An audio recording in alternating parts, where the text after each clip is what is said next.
At the beginning, we made recommendations for how we thought housing should be done. We need to de-densify. We need to make sure that there are enough bathrooms, enough space. We need to make sure that we're not eating, where people are. You need to make sure that there's masking, even inside, even in places where people live. You need to make sure that you have isolation and quarantine space over there so that, when people are ill, we get them away from the people who are not so that this won't spread. We need to make sure people are not hanging out in common areas, that they are, trying to keep close contacts to an absolute minimum.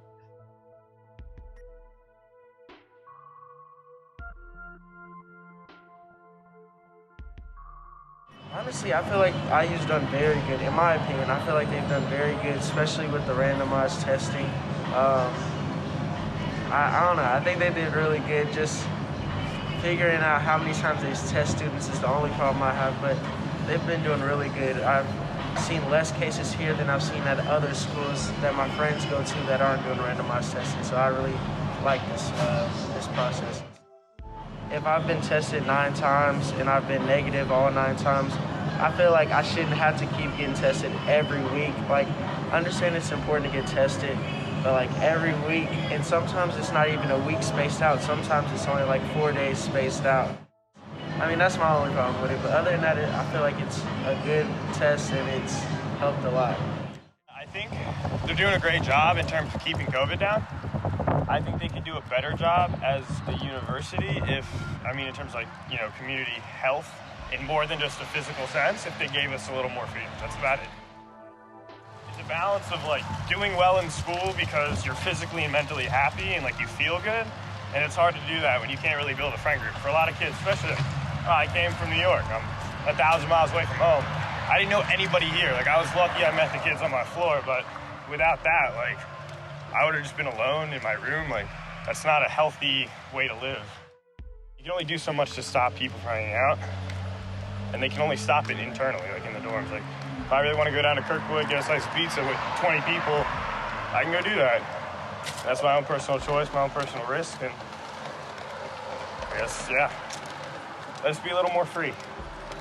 It was a little inconsistent. I remember there were days where my breakfast just never came, or they gave me too much of an order, or they gave me the wrong thing. And I'm vegetarian, so I remember one time I ordered a veggie burger and I got a real burger, which was not fun. But I think what surprised me the most was how people just didn't seem to be taking it seriously. So obviously I was in the contact tracing dorm, meaning some people there would eventually test positive, some people wouldn't. And I remember the first day that I got in there, the person who was in the room next to me tested positive, and I was right there. I could have gotten it from them, so I was worried that I would contract it being in here rather than getting it beforehand. And I remember I would see people in the hallways of my dorm, and people would maybe not be wearing masks. They would be in each other's rooms, which is what you're not supposed to do.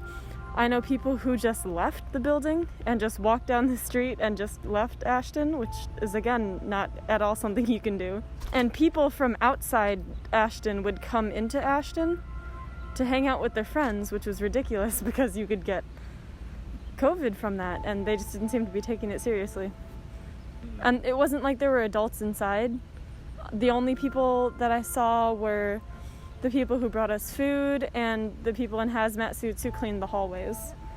I know someone who who got into Ashton right after I did, and on their Snapchat story, I saw that they were out at the fountain without a mask. They ended up actually losing their key to get back into Ashton and told the staff that they had lost it in the yard when in fact they lost it somewhere when they were walking around campus.